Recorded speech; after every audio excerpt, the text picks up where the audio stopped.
Well, hey, what's up, everybody? How are you? Welcome to Movie Community College, and we're in for a treat, kids. We're actually going to talk about movies, Bollywood films. Yes, it's a rarity around here these days. There's a reason why we don't, and a lot of it has to do with my discovery that Abraham, uh, uh, what's his Dawood Abraham. I stumble over the name so terribly. I apologize. The man who took refuge in Pakistan is a big financier of Bollywood films, and he uses it to put forth a political agenda which is designed to destroy you, my fellow Hindustani brother and sister. And I've taken great offense to that, and I feel like, why should I be giving money, watching films, promoting stuff that's really designed to destroy you and your family?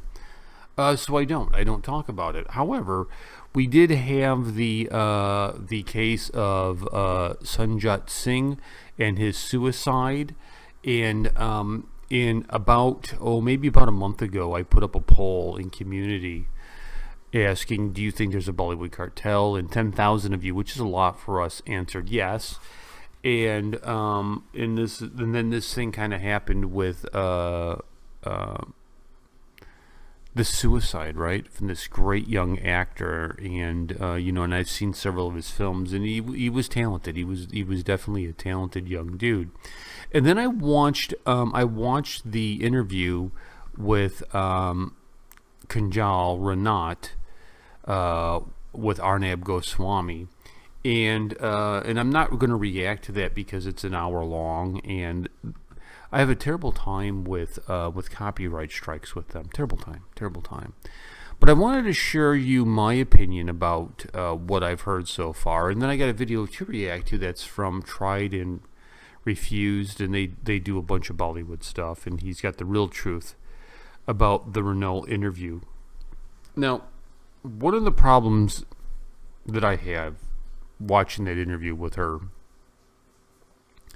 is she's kind of crazy, and you saw this with the affair that she had, and how she responded to things. She's got crazy mannerisms, and and I thought Arnab Goswami did a really good job because he would stop and say, "Wait a minute, what are you talking about? I don't know what you're talking about. I've never heard this. I'm not an insider." And she went on and kind of laid out this case about how it was her impression that there was a blacklist going on, that Sushant Singh Rajput was being blacklisted because he wasn't very pro-Pakistani. He needed to be softer on Pakistani. And she kind of conflated some stories that happened to her, and had to do with Ali Abad's dad being abusive to her, and but she was kind of all over the place. She wasn't very dialed in to like talk about it. She seemed like an angry woman. Yet, I think there is truth to what she said. And at first, I didn't want to believe. I'm like, I don't know if I believe her, because she kind of was like, "Wow, it's like a crazy bird, man. You crazy woman." And then she told a story about Salman Khan, and so it was Salman Khan wanted her in the film, and I think it was Ali Abad's dad, Mr. Bhatt, came to talk to her about doing a film because she started having some success, and it was now time to work with the Khans and really make a name for yourself, right?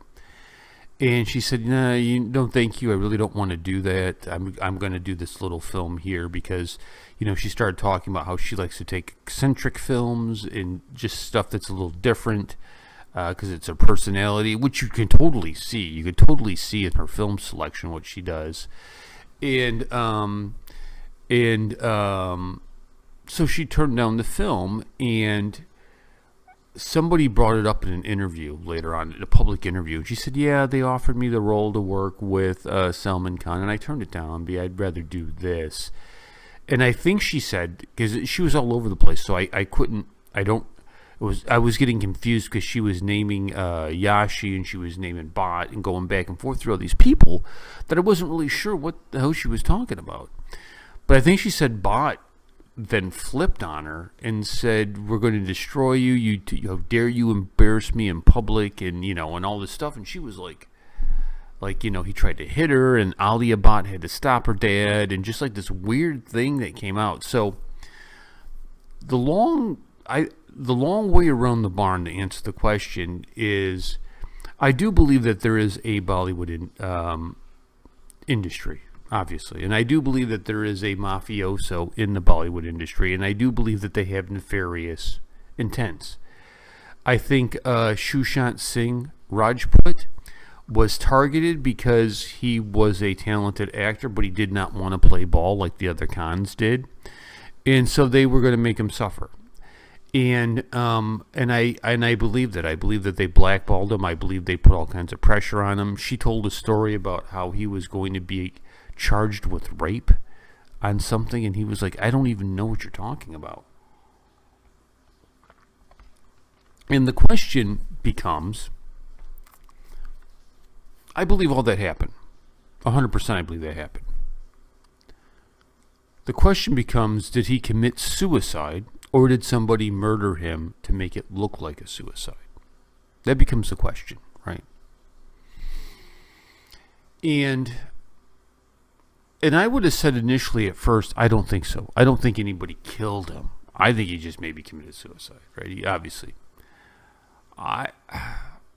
When you mention Salman Khan's name mixed into this, I don't know. I'm kind of 50-50. I could totally see Bollywood dirtbags killing somebody because they're not pro-Pakistan, because they need to get people in line. They need to get these young actors in line. You can't have them, defending the Hindu faith or the Sikh faith. You can't have that. We got to follow the script, right? And I could see it. Now, I also think too, again, for this channel, we don't cover a lot of the Bollywood stuff just because of the hate that's wrapped in their heart towards Hindus, right? It's not good. And when I look at the other channels, the Jabby, our Stupid Reactions, they're really Bollywood bootlickers. You know what I mean? They're like the Indians that decided to help the EIC get control over India. They just go along with this, and they're so happy to rush into the arms of these people who are reprobates. And I don't, whatever. You do what you want to do, I guess, with your channel, but I'm not going to, because I don't think we should be destroying Hindu culture, personally. So now let's get to the video, the real truth about the Kangana Ranaut interview in Bollywood. My guess is he's going to be anti what I just said, but we'll see. Who's forcing you on a gunpoint to be here in the movies? Leave. Do something else.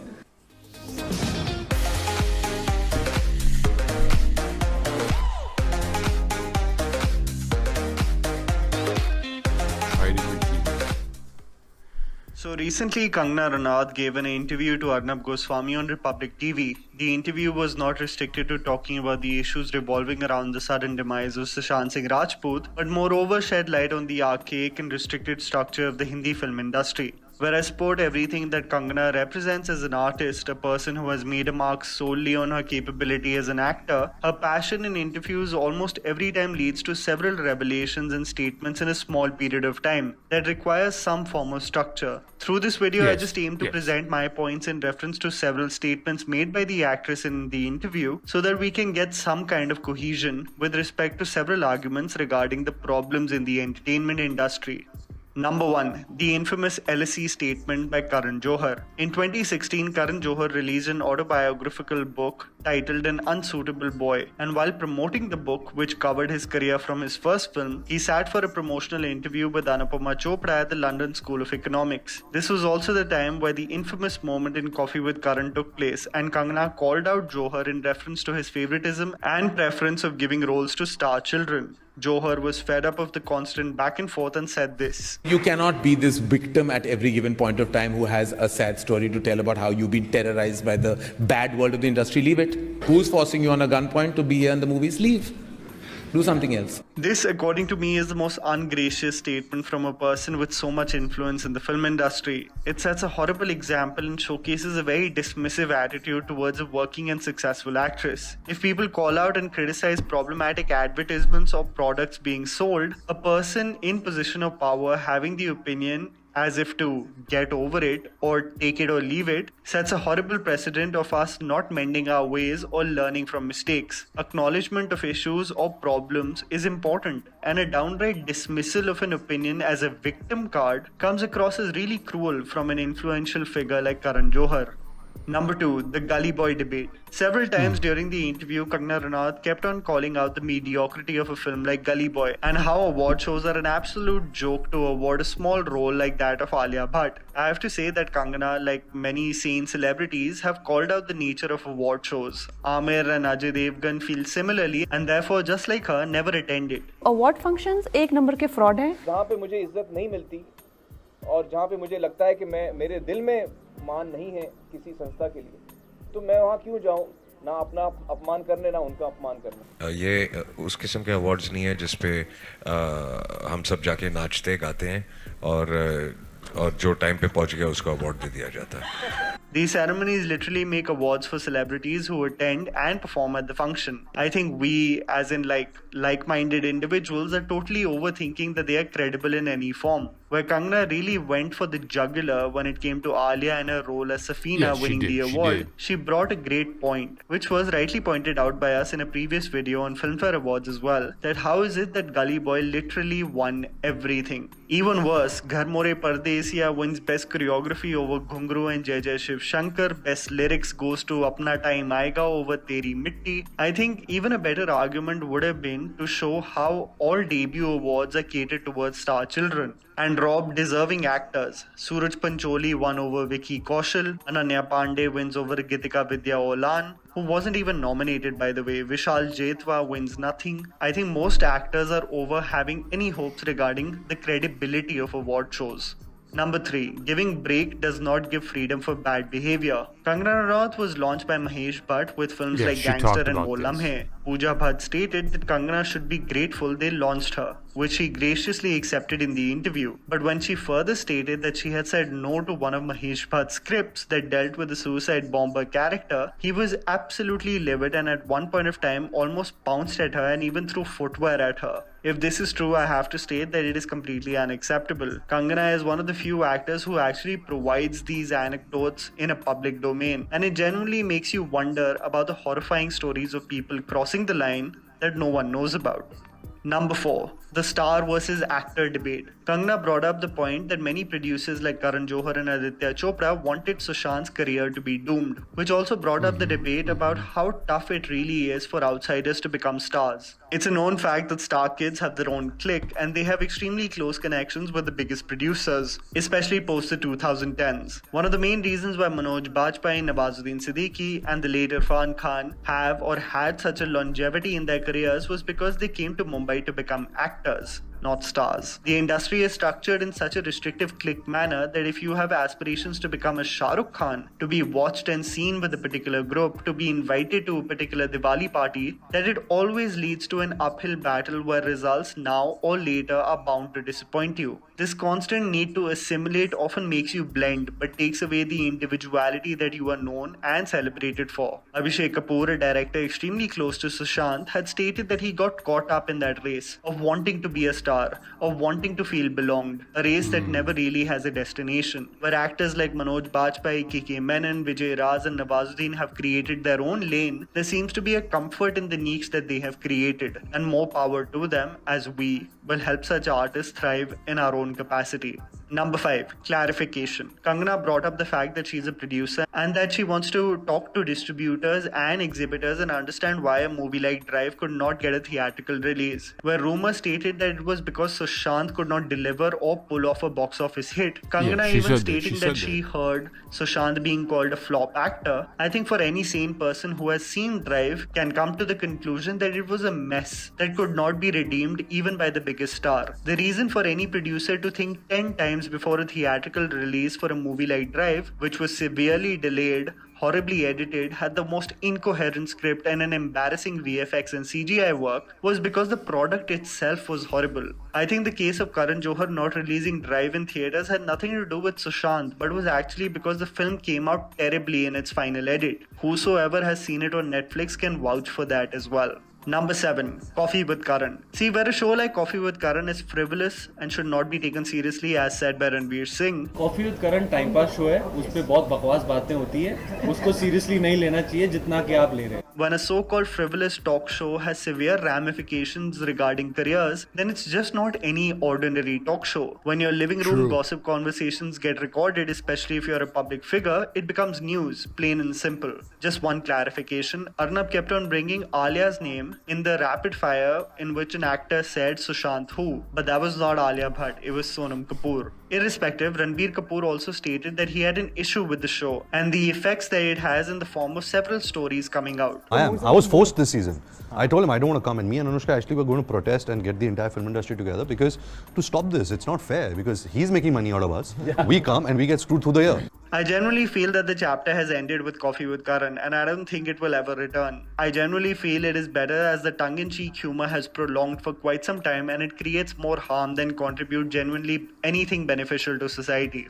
Number 8. The case of blind items. A very important point brought up with Kangana Ranaut, which was by the way very carefully edited regarding names, is the case of blind items. It's a known fact that Sushant became a subject of many blind items. He, I say he, because all the hints of blinds point towards him, was in some known as a skirt chaser, troublemaker on set, coked up at parties, and several other nasty reports. Kangana said it's important to question these publications regarding their sources as they get away legally by not naming the people, but therein tarnish the image of celebrities with no accountability. I honestly feel blind items are the absolute dirt in the name of journalism and provide nothing of substance. I really want to know what are your thoughts on the interview. What did you conclude from her statements regarding the state of affairs in the industry? Do also tell me if I left something important out. Talking and debating about such things should never stop. And that was the video, guys. Write it down in the comments below whether you have some video ideas for our channel. Please don't forget to follow me on Instagram. The handle is right in front of you. Follow me at JammyPants4. Also, please support us by smashing the like button and subscribing to our channel for weekly content ahead. Thank you for watching.